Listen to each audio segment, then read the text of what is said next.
Good morning, friends. Today I am going to cover control structure in C. First of all, this is the topics that we are going to cover in this session. First is looping statements.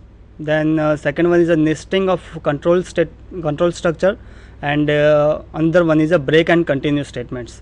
Now we have to understand that what is a loop. Loop, if we are talking about our daily life, then in our routine, daily we are doing brush for cleaning our teeth. That is repeatedly task that we are performing in our daily life. Same way, daily we are going for our job. So this likewise students are going for their college study. So this is repeated task that we are performing in our routine life. Here in software there is some task is required to perform repeatedly, like this. Here you can see that calculation of n factorial. Now if you want to calculate n factorial, in that case we have to calculate, for example, suppose if you want to calculate 5 factorial, in that case we are multiplying 5 into 4 into 3 into 2 into 1. So it requires several steps to perform, and it is also require several variables, and it is only for 5 factorials. If you want to calculate this kind of number, like you can see here in slide, it is 10,000 factorial. If you want to calculate 10,000 factorial, then it is really an impossible without loop. Now loop is a loop provide this facility to perform certain task repeatedly. Okay, you can see here loop is a control structure that repeats a group of steps in a program, and loop body stands for the repeated statements, means the statement that we want to repeatedly perform, that we are going to specify in loop. And C provide 3 different loop statement, where first one is a while, for, and do while. Now how we can control this loop? There is a 3 different method for controlling loop, where first one is you can see here counter control loop.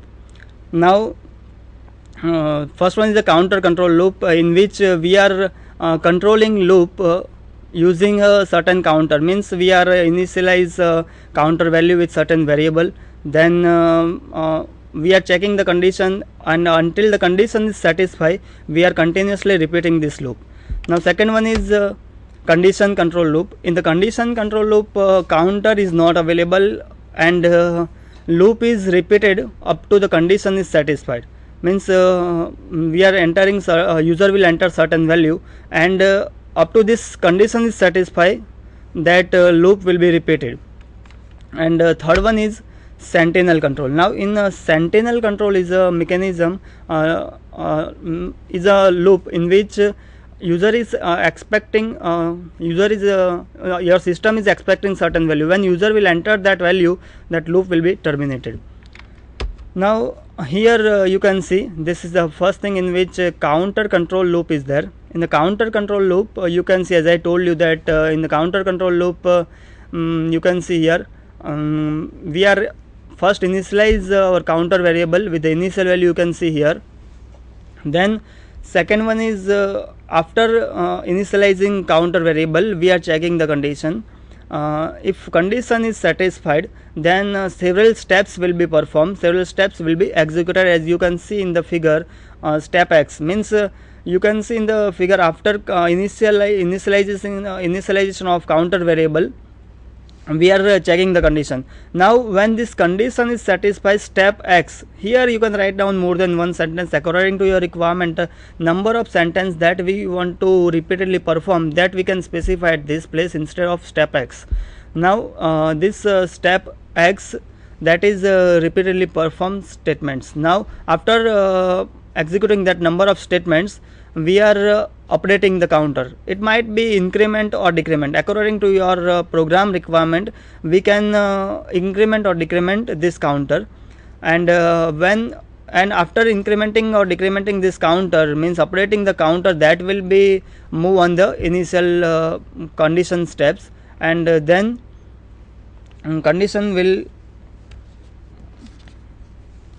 then after this condition will be satisfied, up to the condition will be satisfied, this set of statement will be repeated, and after that when the condition is not satisfied, means a value of the condition will false, then it will be coming outside this loop, and it is going to execute step n. Okay, now you can see here, first counter initial value, then it is going to check the condition. If condition is satisfied, then step x will be performed, then updating the counter, and then again it is move on the upper directions for checking the conditions. Okay, now let us understand these things using one example. Here you can see, we are going to draw a flow chart in which we are taking the 5 different integer value, and we are doing the summation of that value. Here we can identify this input and output. It might be like this, 5 different integer, that is n1 to n5. We are going to store this into certain variable like n1 to n5, and output will be a summation of this n1 to n5. Now here you can see, this is the input example 2, 3, 4, 5 and 6, means user is going to enter these values, and after that summation will be performed and the result will be printed like it is 20. Now this is the flowchart of above problem. Here you can see we are starting with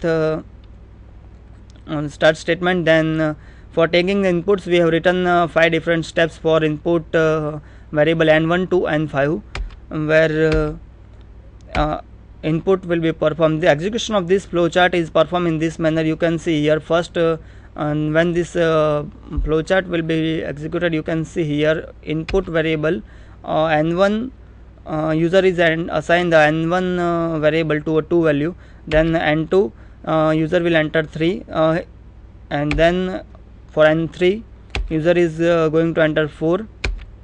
Same way for n4 it is 5, and n5 it is 6. Means here we are taking this example, this certain value, that is that will be assigned into variable n1 to n5, and then summation will be performed on this n1 to n5, and after this summation will be stored in the sum variable, and then output will be generated using output statements. Now here you can see we require 6 different variables. 5 is for store the value of variables, and sum is required for calculation of addition of these 5 numbers. Means we require 5 different variables, and same steps, same statement we have to write it for 5 times.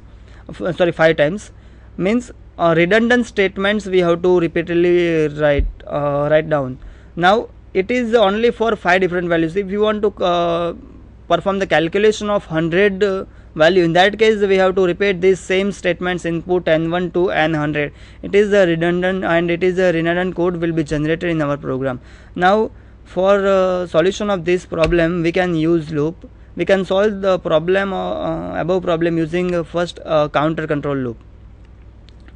Now here you can see in the our flow chart, in the counter control loop, first of all counter, and we are taking 2 different variable. One is counter and the second one is the sum, and counter will be initialized with the value 1, and sum will be initialized with the value 0.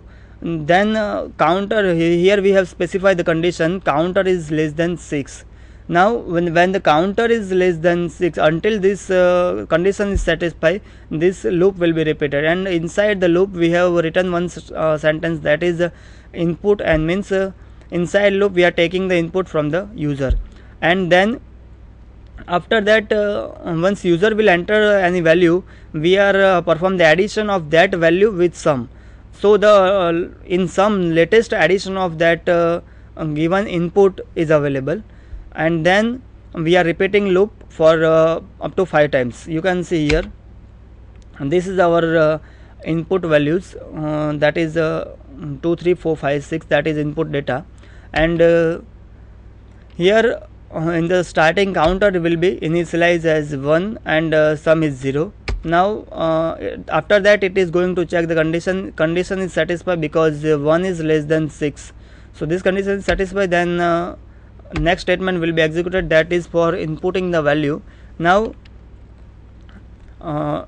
inputting this value, user will enter 2 as in our above example. Here input value is already given, so n will be assigned, n will be given, then summation will be performed, sum equal to sum plus n. So the value of sum will be replaced by the addition of n, that is that will become 0 plus 2. So value of sum will be replaced by 0 and that will becomes 2.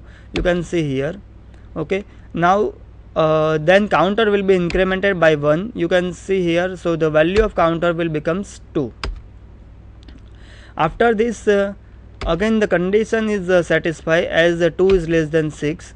So you can see here condition is satisfied. So next statement will be executed for taking next input. Now n equal to 3. Again in addition will be performed, sum equal to sum plus n. So the value of sum will be replaced by 3 plus 2, that is 5. Now sum is contain 5 value of 5. Then again counter will be incremented by 1. So the value of counter will becomes 3. Here you can see that in the earlier example, for the addition we have written we have taken 5 different variable like n1, 2 and 5. Now instead of that 5 different variable, here we are taking the inputs in the same variable, that is n. Now in our earlier example, we have to store that value in separate variable, because at the end of that we are performing the addition, means at the end of that all retrieving all the values of variable, we are performing the addition. Here in this loop statements, we are taking one input and perform the addition with sum, and then we are taking the next input in the same variable n. So there is no need to create 5 different variable for taking different values. Okay, now here you can see that counter variable is set to 3. Then it is condition is satisfied, so the addition next we are going to insert next input, and again addition will be performed as you can see here. So the value of sum will becomes 5 plus 4, that is 9. Then again counter will be incremented by 1, so that it will becomes 4. Again we are going to enter next value, that is 5. So the output will 9 plus 5, that is 14, and again this condition is satisfied, so it is again repeat the same loop, and we are going to enter the last value, that is 6.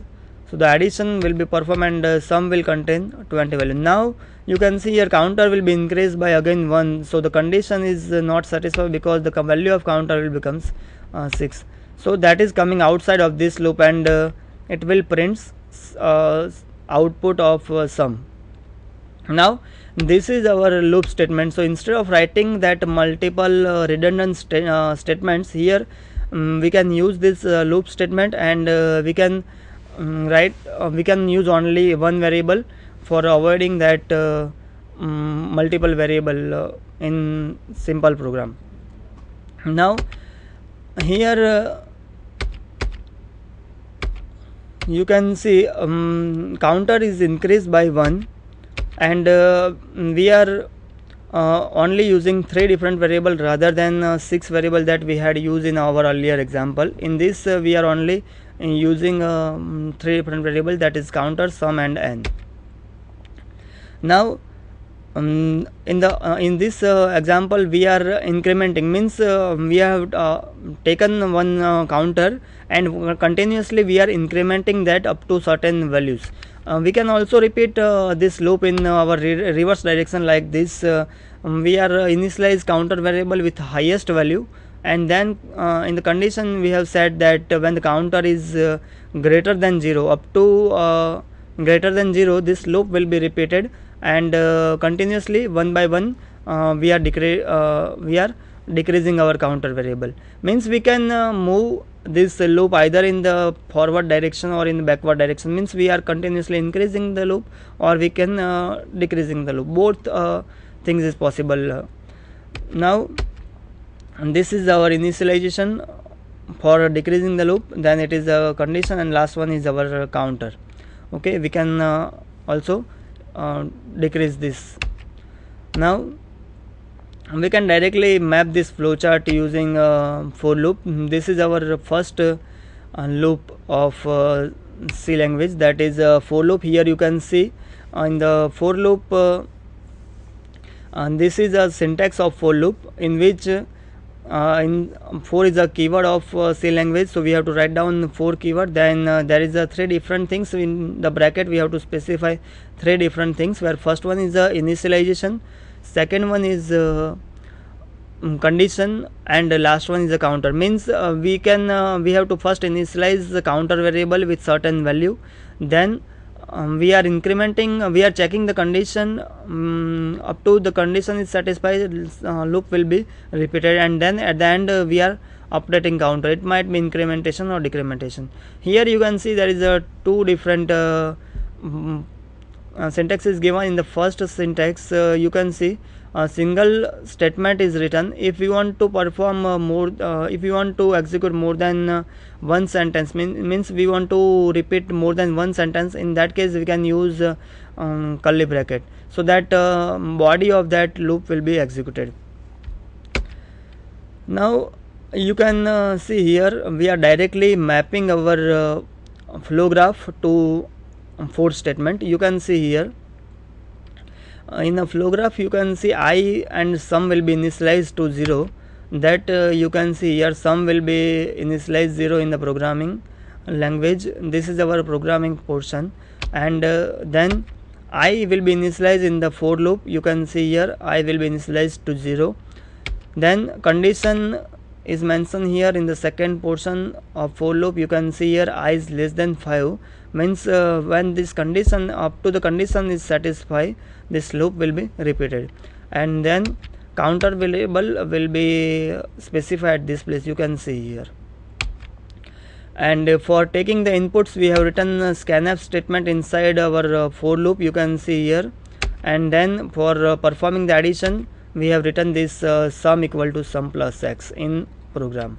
Okay, and after that once this loop will be terminated, when the condition means value of I